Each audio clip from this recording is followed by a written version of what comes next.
किसान साथियों, आज के इस वीडियो में हम बात करेंगे कि गेहूं की सिंचाई करते समय हमें कौन से बेसल डोज में खाद देना चाहिए और अगर आप प्रथम सिंचाई हमें किस समय करना चाहिए, कौन से टाइम में सिंचाई करना चाहिए और कौन सा अच्छा समय होता है सिंचाई करने का।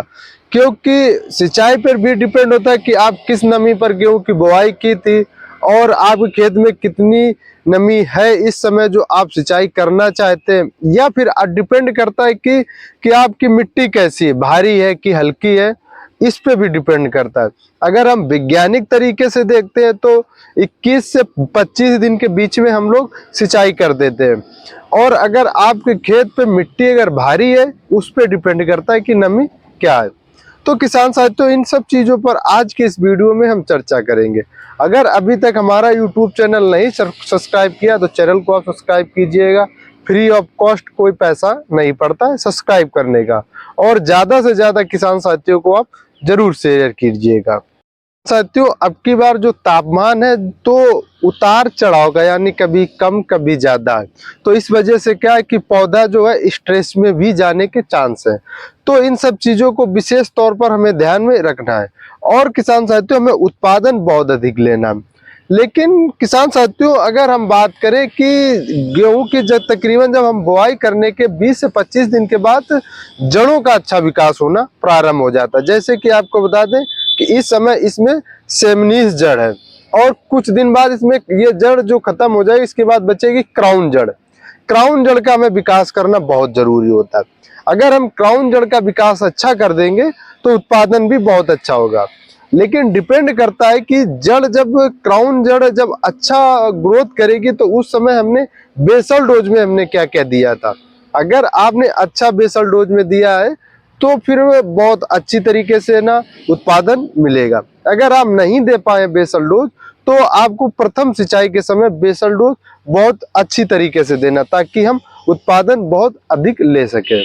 करते किसान साथियों कि अगर हम बुआई के समय बेसल डोज में कौन कौन सी खादें दी थी, जैसे कि मैं अपनी खेत की बात करूं तो हमने बुआई के समय डीएपी 30 किलो दी थी और एमओपी हमने 50 किलो, एसएसपी हम 30 किलो और सल्फर 10 किलो हमने डाली थी, जो कि बहुत अच्छा रिजल्ट हमें देखने को मिला है। जैसे कि मैं बता दूं आपको कि इस समय आप स्क्रीन पर हमारे खेत की तरफ देख सकते हैं कि हमने सिंचाई भी की है और इस तरफ खेत में हमने सिंचाई कर ली है। तो दिन पर दिन क्या है कि पौधा ग्रोथ करता जा रहा और इस तरफ खेत में मैं सिंचाई भी कर रहा हूँ। लेकिन फर्क ये है कि हमने मशीन से ना, हमने छिड़कवा विधि से गेहूं की बुआई की थी, क्योंकि हमने छिड़कवा से की और मशीन से बुआई की है। इन सब 3-4 तरीकों से हमने खेती में बुआई की है, जो कि मैं सिंचाई करने के बाद में अब जो बेसल डोज डालूंगा अपने खेत में वो बताऊंगा।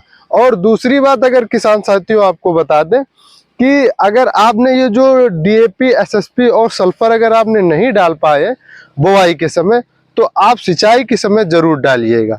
अगर उत्पादन की बात करें, जब अधिक उत्पादन लेना होता है तो उस समय में 3-4 चीजों का बहुत ध्यान देना पड़ता है। एक तो आप बुआई के समय अच्छा बेसल डोज दीजिएगा और दूसरा आप प्रथम सिंचाई में और सेकेंड सिंचाई में जरूर दीजिएगा। ये 3 स्टेज हमें बहुत अधिक ग्रोथ करने का टाइम होता है और उत्पादन लेने का टाइम होता है। अगर चौथी स्टेज की बात करें तो जब हमारे गेहूं में बाली निकलने का टाइम होगा या गोब में बाली होगी, तब हमें बेसल डोज यानी स्प्रे बहुत जरूरी होगा उस समय करने का। जैसे कि हम एनपीके 0050 प्लस बोरान का या पोटास का स्प्रे जरूर करेंगे, ताकि हम उत्पादन बहुत अधिक और अच्छी तरीके से ले सके। अब बात करते हैं कि अब हम जिन खेतों में हमने सिंचाई कर लिए उन खेतों में हम अधिक उत्पादन और अच्छा रिजल्ट कैसे लें। जैसे हमारे अब इस समय आपको मैं दिखा दूं कि इस समय आप देख सकते हैं स्क्रीन पर कि इस समय अच्छी तरीके से ना ग्रो कर चुका है। जैसे इसमें पैर हमारे अच्छी तरीके से धंसना बंद हो जाएंगे तो किसान साथियों इसमें हम क्या करेंगे, अपना बेसल डोज डालेंगे, जो कि मैं अभी आपको बताने वाला हूं कि मैं क्या क्या अपने खेत में डालूंगा। तो अगर हम बेसल डोज की अगर हम बात करते हैं प्रथम सिंचाई के बाद, तो यूरिया हम 45 केजी लेंगे 1 एकड़ में और इसके साथ में 21% वाला जिंक लेंगे 10 किलो, और सल्फर हम लेंगे 90% वाला तकरीबन 7 kg, प्लस 4 किलो हम माइकोराइजा लेंगे। किसान साथियों, सल्फर का जो देखा जाए तो क्लोरोफिल की मात्रा बहुत अच्छी करता है। इसके साथ में ये क्या करता है, फंगिसाइड का भी काम करता है। और अगर हम जिंक की बात करें तो जिंक से हमारे पौधे में ग्रेनेस और पौधे में क्वालिटी की बात कुछ अलग ही हो जाती है। जैसे कि मैं आपको दिखाऊंगा कुछ दिन के बाद। फिलहाल हमने जिन अपने खेतों में फसल में हमने प्रयोग किया था, उसकी अगर हम बात करते हैं तो आपको अभी दिखाता हूँ। जैसे मैंने जिस पौधे में हमने मतलब जिस अपने प्लांट में, क्योंकि प्लॉट में डाला हुआ है, उसकी अगर हम बात करते हैं तो आप जरूर देखिएगा। जैसे कि आप देख सकते हैं कि अभी रिसेंटली में हमने कुछ ही दिन हुए डाले हुए, आप देख सकते हैं क्या रिजल्ट है। और जैसे जैसे हमारे फसलों में अपडेट आता रहेगा और वैसे वैसे मैं आपको अपडेट कराता रहूँगा। लेकिन किसान साथियों, आपको इस चैनल को जरूर सब्सक्राइब करना है, और फ्री ऑफ कॉस्ट रहता है, कोई पैसा नहीं पड़ता है, कोई चार्ज नहीं पड़ता है। और ज़्यादा से ज़्यादा किसान साथियों को शेयर कीजिएगा ताकि सही समय पर जानकारी मिलती रहे।